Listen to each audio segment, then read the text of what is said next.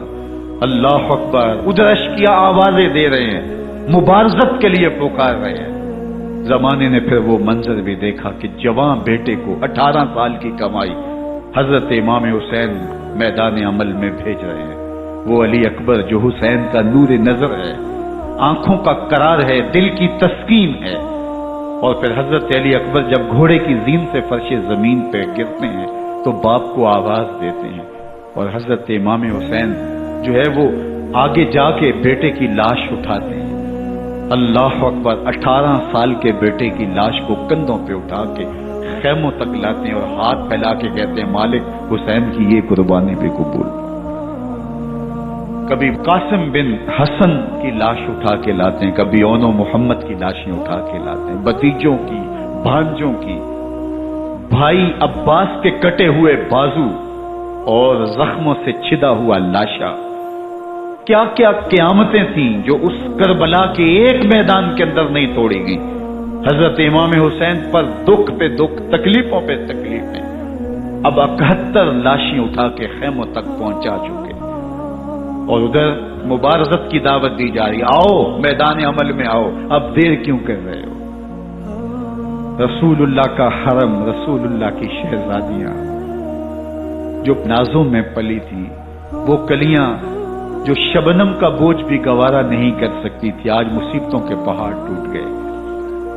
حضرت امام حسین کبھی شہربانوں کو، کبھی ام رباب کو دلاسا دیتے ہیں، کبھی حضرت زینب کو کہتے ہیں۔ حضرت زینب کربلا کے اس میدان کے اندر بڑے حوصلے کے ساتھ اپنے بھائی کے ساتھ کھڑی ہے، اپنے 2 بیٹے راہ خدا میں پیش کیے، ان کی لاشیں وصول کی، لیکن زینب جس جرأت کے ساتھ، جس پامردی کے ساتھ اس سارے منظر کو حوصلے کے ساتھ سہتی رہی، وہ یقیناً حوصلہ سیدہ زینب سلام اللہ علیہا کا ہی ہے۔ لیکن یہ وہ منظر تھا کہ زینب کا دل بھی ڈول گیا جب حسین ابن علی گھوڑے پہ بیٹھنے لگے، اور ان کو گھوڑے میں بٹھانے والا کوئی نہیں تھا، اور جو بھی سوار جاتا پھر واپس اس کی لاش ہی آتی اور حسین ابن علی لے کے آتے۔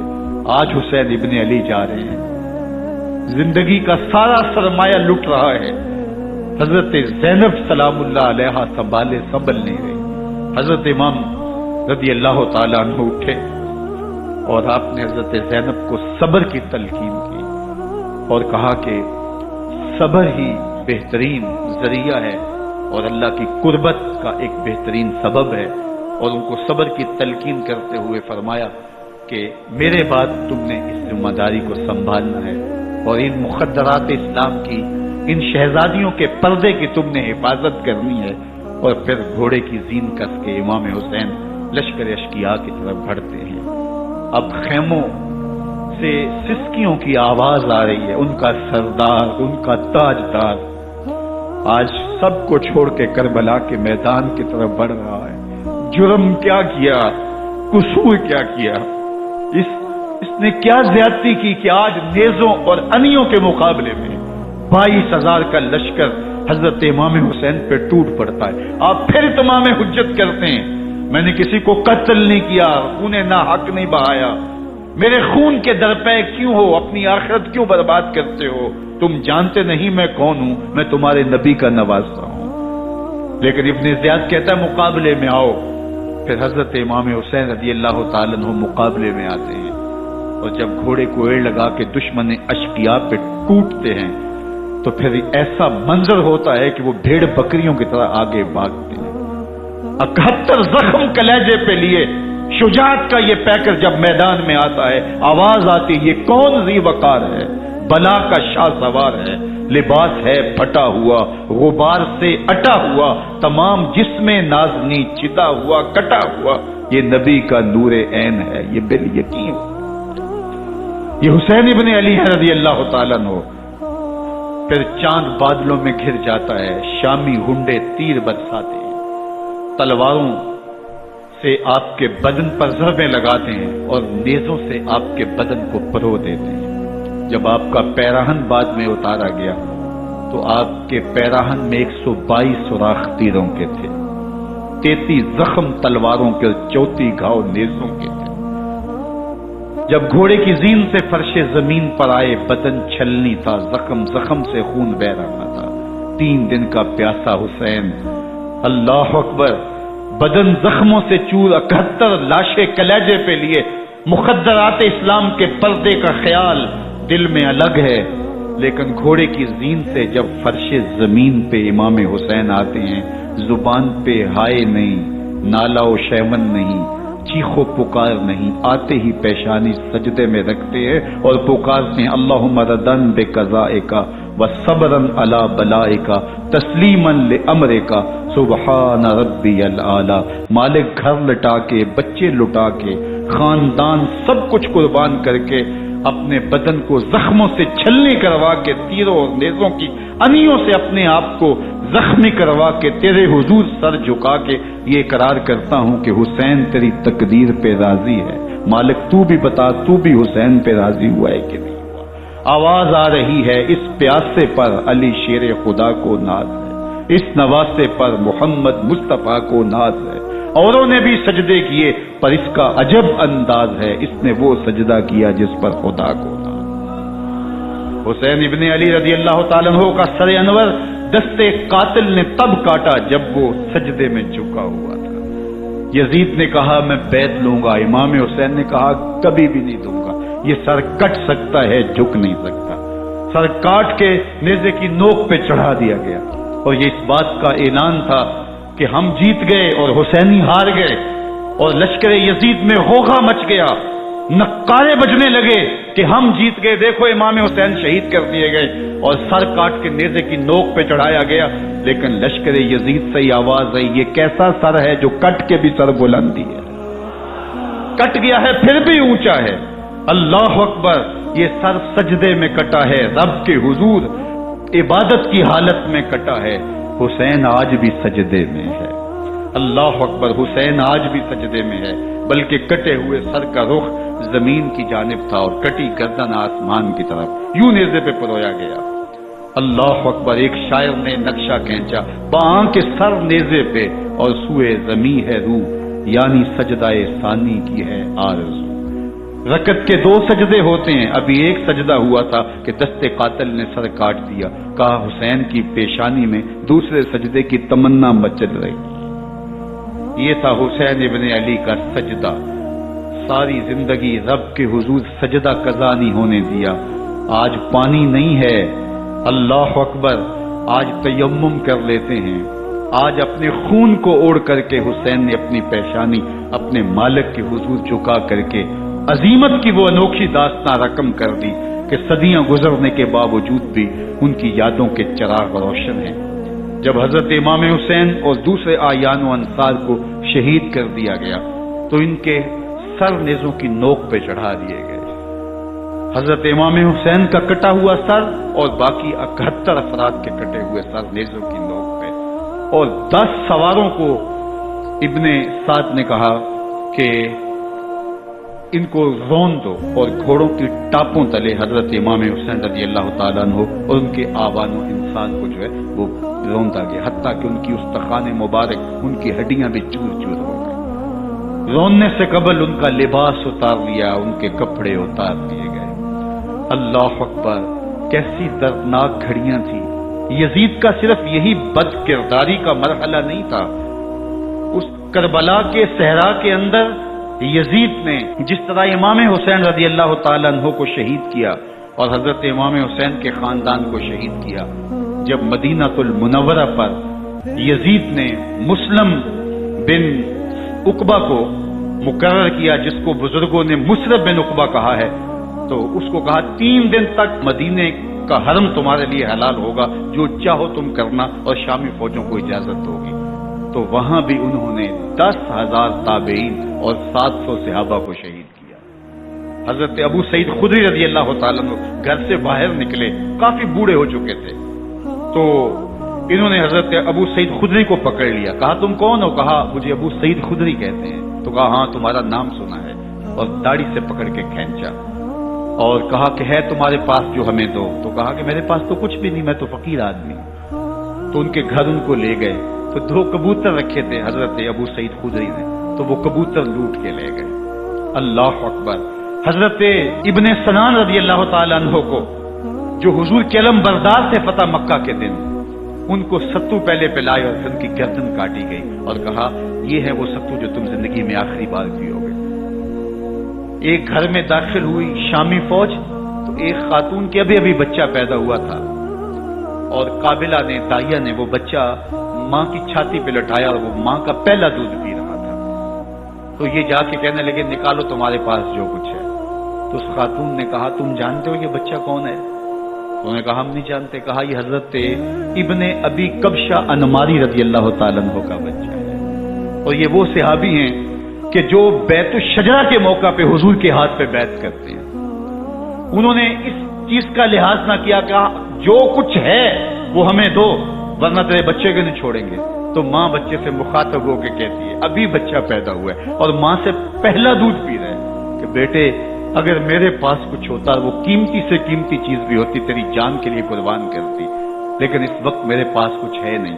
تو ایک شکی آگے بڑھا اور بچے کو ایک ٹانگ سے پکڑ کے کھینچ کے دیوار کے ساتھ پٹک کے مارا، جس سے دماغ کا بھیجا نکل گیا۔ کیا کیا زیادتیاں نہیں کی۔ 700 صحابہ ہررا کے واقعہ میں شہید کیے یزید نے، اور 10,000 تابعین شہید کیے۔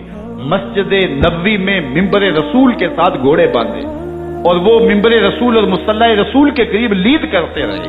حضرت سعید بن المسیب فرماتے ہیں میں نابینا تھا اور حضور کے روضہ انور کے پاس بیٹھا تھا، اور یزید کے سپاہی آتے، جو بھی مسجد میں نظر آتا پکڑ کے لے جاتے، مجھے نابینا سمجھ کے چھوڑ دیتے، لیکن میں پریشان تھا کہ ظہر کا وقت ہوگا، عصر کا وقت ہوگا، مغرب عشاء کا وقت ہوگا، نہ اذان نہ اقامت نہ جماعت، تو کیسے مجھے پتہ چلے گا کہ نماز کا وقت ہو گیا، اور کیسی میری نمازوں کا کیا بنے گا؟ میں اس فکر میں بیٹھا تھا۔ لم ازل اسمع الاذان والاقامت من قبر رسول اللہ صلی اللہ علیہ وآلہ وسلم۔ فرماتے جب بھی پھر نماز کا وقت آیا، گنبد خضرا سے اذان کی بھی آواز آئی، اقامت کی بھی آواز۔ 3 دن تک مسجد نبوی کے اندر گھوڑے بندے رہے اور مدینہ کی حرمت پامال کی۔ مدینہ کے گھروں کے اندر یہ بدکماش داخل ہوئے، اور جو بدکاریاں انہوں نے کی کلیجہ منہ کو آتا ہے۔ 1002 شیزائیں ان بدکاروں کی بدکاریوں کی وجہ سے کواری حالت کے اندر حاملہ ہوئی۔ 3 دن تک مدینے کا حرم انہوں نے پامال کیا، اور پھر مکہ المکرمہ میں کعبۃ اللہ پر گولے برسائے اور کعبہ کا غلاف جل گیا۔ وہ تو یزید مر گیا، اور حضرت عبداللہ ابن زبیر رضی اللہ تعالیٰ عنہ نے اپنی خلافت کا اعلان کیا۔ یزید کے یہ کرتوت تھے، ادھر اہل مدینہ کو ستایا، ادھر اہل مکہ کو ستایا، اور رسول اللہ صلی اللہ علیہ وسلم کے خانوادے کی بے حرمتی اور توہین کی۔ نہ صرف انہیں قتل کیا گیا، ان کی لاشوں پہ گھوڑے دوڑائے۔ ابن سعد اور شمر جو ہے وہ خیموں میں داخل ہوا اور مخدرات اسلام چادریں چھیننے کی کوشش کی۔ حضرت زینب سلام اللہ علیہ نے مخاطب ہو کے کہا ہمارے چہرے کے رکھوالے چلے گئے ہیں، ظالم تو خیال نہیں کرتا ہم رسول اللہ کی بیٹیاں ہیں۔ حضرت شہربانو، حضرت زین العابدین اور حضرت زینب سلام اللہ علیہ، ان تینوں کو ایک اونٹ پہ باندھا گیا، اور باقی اونٹوں پہ باقی سادات کو، حضور کی شہزادیوں کو باندھا گیا، رسیوں میں جکڑا گیا، اور اونٹوں پہ باندھ کر کے کوفے کی جانب آگے آگے شہیدوں کے سر چل رہے ہیں، اور پیچھے یہ قافلہ چل رہا ہے۔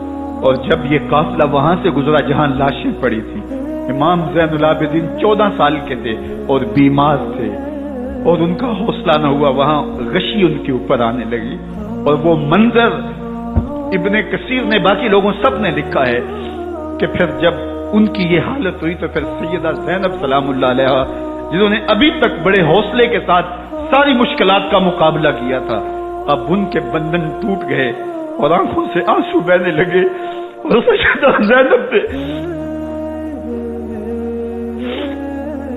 امام حسین رضی اللہ تعالیٰ عنہ کی لاش پہ کھڑے ہو کے، اور وہ روندی ہوئی لاش، ٹوٹی ہوئی ہڈیاں، اور وہ بڑا بدن، کٹا ہوا سر نیزے کی نوک پہ، اور لاش ہی پڑی ہے، تو حضرت سیدہ زینب نے مدینے کی طرف منہ کر کے جو ہے وہ حضور سے فریاد کی، یا محمد آہو، یا محمد آہو، ھذا حسین بالآرا مزمل بالدما، یا محمد آہو بناتوں کا سبایا۔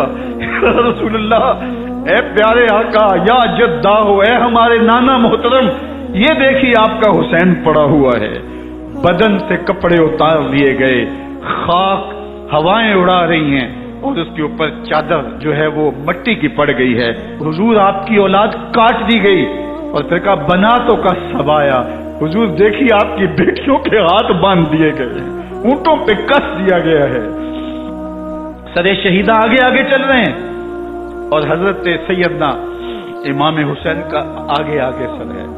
راستے کے اندر ایک جگہ آئی، رات گزری اور ان کو اتارا گیا، رات کا موقع تھا، ایک خاتون آئی اور اس نے کوئی کھانا پیش کیا ان کو، اور کہا کہ میں کسی زمانے میں حضرت سیدہ فاطمہ الزہرا کی نوکری کیا کرتی تھی، ان کی لونڈی تھی، ان کی کنیز تھی، اور آج مجھے پتا چلا کہ آپ لوگ گزر رہے ہیں، تو میں نے کہا کہ میں اپنی مخدومہ کے خاندان کی خدمت کروں، اور پھر اس نے کہا کہ اس وقت سیدہ کی گود میں ایک 6-7 ماہ کی بچی تھی جس کو زینب کہا کرتے تھے، سیدہ زینب نے کہا کہ اماں اگر پہچانتی ہو تو وہ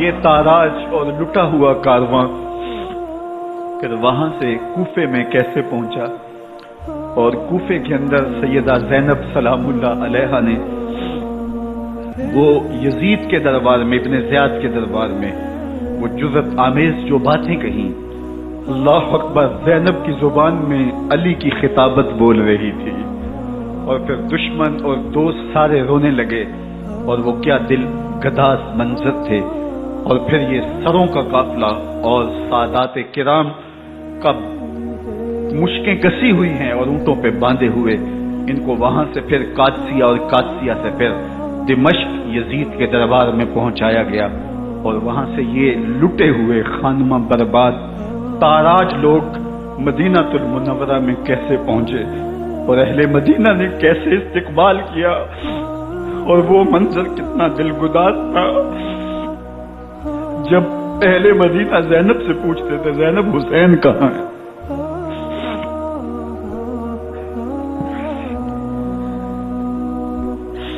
بے مدبت بے وفا تیرا بھی کیا افسانہ ہے، جس نے اپنی ہی شمع کو گل کیا تو وہ پروانہ ہے، اپنے پیغمبر کے شہزادوں کو اور اپنے پیغمبر کی شہزادیوں کو جو دکھ اس امت نے دیے، یہ کائنات کی ایک انوکھی داستان ہے۔